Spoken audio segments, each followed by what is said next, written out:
Hello guys, good morning, જય શ્રી કૃષ્ણ. તો I hope બધા મજામાં હશો. હું બી મજામાં જ છું અને હું પહોંચી ગઈ છું હવે હોસ્પિટલ. ચાલુ થઈ ગઈ છે મારી હોસ્પિટલ હવે.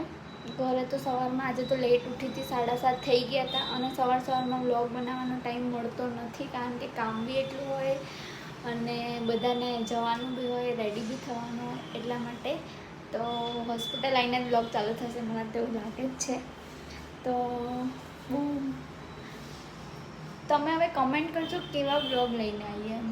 મને તો થોડી આમ હજુ નવું છે એટલે આમ, પણ તો બી તમે કમેન્ટ કરજો કેવા બ્લોગ જોઈએ છે. તો હજુ તો સર આવ્યા નથી એટલે બેઠા છે આપણે શાંતિથી. પેશન્ટ છે નહીં.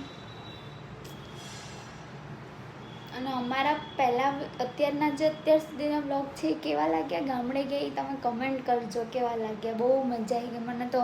આમ ઘરે હતા ને તો રોજ બ્લોગ બનતા હતા. અહીંયા તો શું સવારમાં કામ હોય એટલે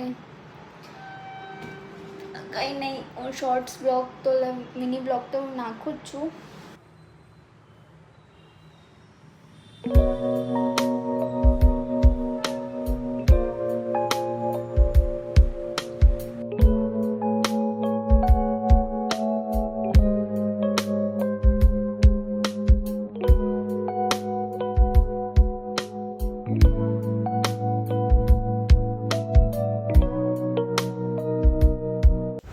હું બનાવતી હતી પપ્પા માટે રસોઈ.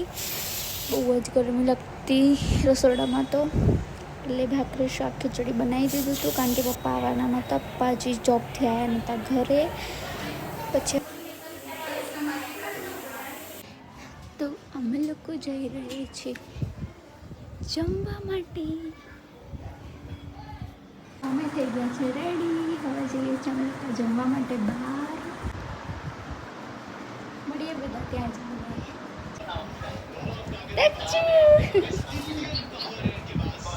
દક્ષુ આ બાજુ. અમે બધા તૈયાર થઈ ગયા, આપણે જમવા જવાનું ને. દક્ષુ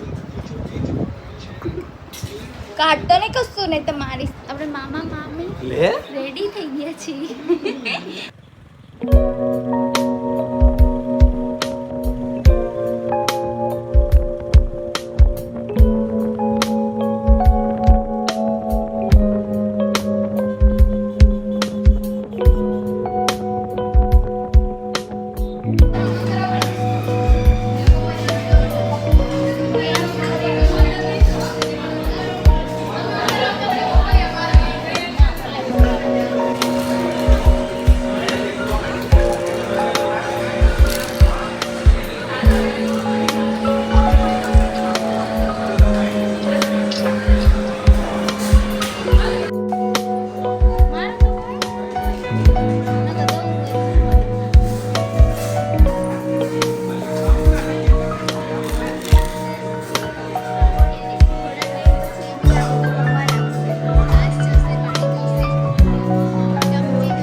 તો અમે લોકો આવી ગયા હતા જમીને ઘરે.